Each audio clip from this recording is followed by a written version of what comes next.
We're going to take a look at Kibbles and Bits, original, beef and chicken flavors. Look at the top right ingredient, right below the first row, corn syrup.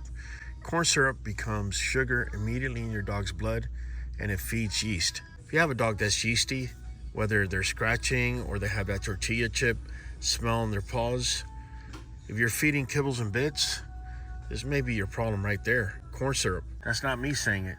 That's the American Journal for Clinical Nutrition saying it.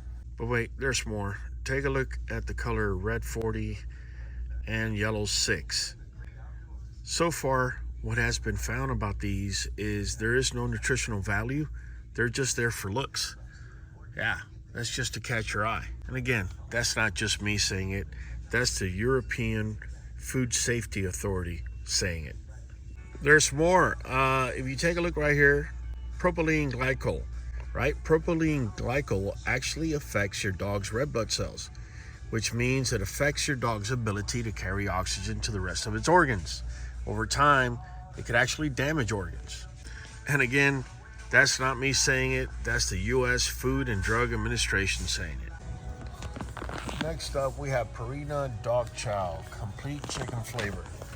We take a look at their ingredients over here. Whole grain corn, that automatically becomes sugar, and also corn protein meal automatically becomes sugar into your dog's bloodstream and feeds yeast. Now, let me take your attention to meat and bone meal. Based on AAFCO's own guidelines, quality is dependent on the source, meaning there really isn't much of quality control. And this is strictly from AAFCO. All right, but that's not all. If you look at all the minerals there, they're all rendered, which means you could get a little bit too much or too little of. If that happens, that throws your dogs off, and you may be causing east-westy, high rear, or any other type of structural issues. Again, that's not me saying it. That's the National Research Council's own research saying it. Now listen, I just went over the easiest to point at dog foods out there. Now I'm going to show you dog foods that people actually trust. Some that people perceive as being better quality. Next brand we're going to be looking at is going to be Blue Buffalo Life Protection Formula, adult chicken and brown rice recipe. Let me show you. If you look at brown rice, oatmeal, barley, and peas, that right there is nothing more than a carbohydrate bomb. It's a carbohydrate stack that's going to feed yeast inside of your dog immediately. Again, that's not me saying it. That's the National Research Council after they did a study of carbohydrates in dogs. That's what their conclusion revealed. What does this mean to the average dog owner or even breeder? It means you're feeding yeast and you're also stressing your dog's body on a daily basis. Wait, there's more. Take a look right there where it says natural flavor. That's a vague ingredient. That means they don't have to tell you how they're making the flavor, how they're putting it together, or what are the ingredients in it. So basically, you don't know exactly what you're giving to your dog here with the natural flavor. This is based on the AAFCO ingredient listing, meaning AAFCO is actually allowing this to go on. Now, wait just a second. There's still more to this story. If you take a look at this ingredient, third row down to the left, dried yeast. Dried yeast. I'm not making it up, it's right there in front of you. So if your dog is currently dealing with a yeast infection, look what you're adding to their gut directly, dried yeast. Now, this is not me saying it. Y'all could just go online and Google and look up veterinary dermatology and skin sensitivities, also microbiome, and you're going to find that dried yeast is really not a good thing for you to be feeding your dog. But wait, there's more to the story. If you look at the second row, dried tomato pumice. Dried tomato pumice is nothing more than a dried fiber. A fiber which actually can affect your dog's microbiome in the gut, meaning changing the bacteria that's in the gut and how your dog actually digests, meaning it could be affecting your dog's gas, skin, and also their immune system. Again, this is not me. This is Illinois University's fiber fermentation study. Next up, we're going to be doing Purina Pro Plan Performance 30/20, all ages. Here we go. First up front, we're going to be looking at corn protein meal. If you look a little further down, you're also going to see whole grain corn and corn germ meal. Bottom line, this is low quality protein. This is not me saying it. This is the NRC, which is the National Research Council. Next up, we got poultry byproduct meal, second line, right under corn protein meal.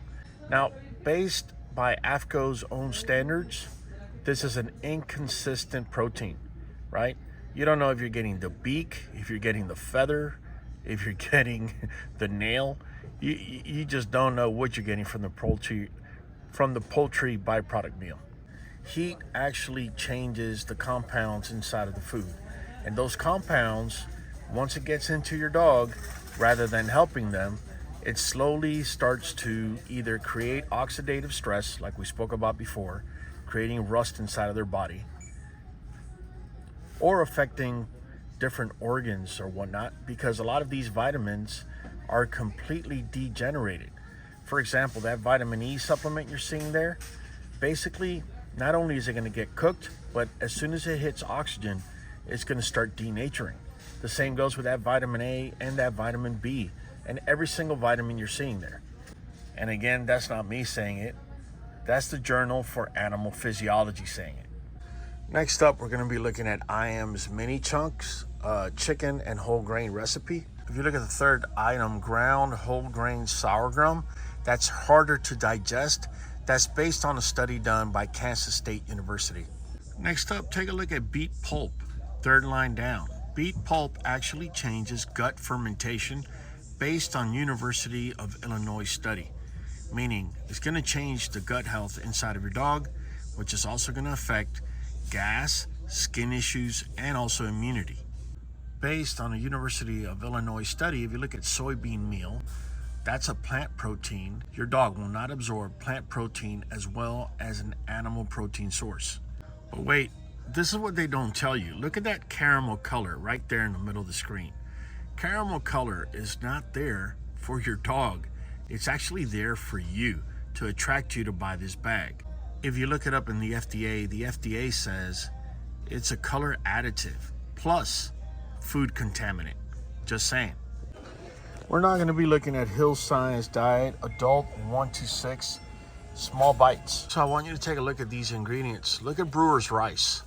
Brewer's rice, as per AFCO nutritional literature, what it means is just pieces and bits of rice, but not necessarily the whole grain. And that equals to a lower quality byproduct. If you notice, it's actually the third ingredient on this list. Next up, you're going to see corn protein meal at the very end there. Again, dogs don't necessarily process that as effectively as they would animal protein. So this is a lower grade protein. That's based on the National Research Council's own research. But here's what nobody talks about. Right next to it, you got whole grain wheat. For some dogs, this particular ingredient will actually trigger allergies. This is per the Journal of Veterinary Internal Medicine skin sensitivity study. And that shows up as itching, ear infections, and skin problems. There's more. Look at the hydrolyzed chicken flavor.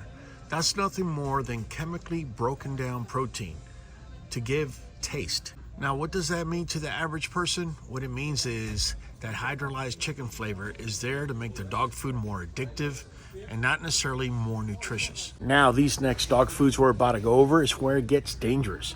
There's a lot of people out here that actually swear by them. We're gonna go ahead and take a look at Ancient Prairie Taste of the Wild. Ancient Prairie canine recipe with roasted bison and roasted venison. Taking a look at the ingredients, millet comes right up. Millet is a high carb grain. Basically that turns into sugar into your dog's bloodstream and that feeds yeast. And that's based on the Journal of Animal Science. Next up, we're looking at cracked pearl barley. Cracked pearl barley, based on the Journal of Animal Science. What they're saying is the cover of the grain is taken out and it's less nutritionally dense than what it sounds like. But here's what nobody tells you. This dog food has D-L-methionine, and that's a lab-made amino acid that has to be added to the dog food in order to balance it out. And that's based on the NRC study. The other thing that they're adding is dicalcium phosphate. And the reason they're adding that is to reset the calcium to phosphorus ratio, which gets thrown out of whack once this food gets processed and cooked. Now, this one, a lot of people think it's a clean food. Let's actually look at what's inside. Take a look, there's white rice. White rice, already been processed out of most of its nutrients, turns into sugar immediately once it hits your dog's bloodstream. Doesn't give back anything nutritionally, really. And this is per the Journal of Nutrition. Egg product. This is egg that has been processed and dehydrated for shelf stability. This is not fresh. This has actually been done before it's even cooked. Next up, we have chicken fat preserved with mixed tocopherols. This is what nobody tells you. This is per USDA pet food processing data. Next up on this list is chicken fat preserved with mixed tocopherols. This is what nobody tells you. As per NRC's own study, this type of fat could actually oxidate over time. What that means is the chicken fat could be spoiling while you're feeding it to your dog. Your dog could be eating spoiled chicken fat the minute you open that bag. Next up, we're going to be checking out Victor High Pro Plus. A lot of you swear by this. Let's see what's in the bag. First up, we got blood meal, right? Blood meal conventionally dried. What that truly means is that's animal blood that's actually used in order to pump up the protein numbers inside of the bag. So they basically get animal blood, dry it, and that helps them raise the protein numbers. And this was found by the Journal of Animal Science. Next up, we're looking at beef meal. Based on AFCO ingredient definition, you don't know what cuts of that beef you're actually getting. You could be getting the tip of the tail, you could be getting skin, you could be getting just about any parts, and you just don't know. And as per AFCO definitions, they don't have to tell you. Next up, we're looking at hydrolyzed yeast. Based on veterinary microbiome yeast research, this yeast has been broken down during the processing process. Therefore, if your dog is dealing with yeast issues at this time, you're literally feeding yeast to it on a daily basis. As you can see, a lot of these kibbles are just completely unbalanced or create skin or even itching situations in your dog you never had to begin with.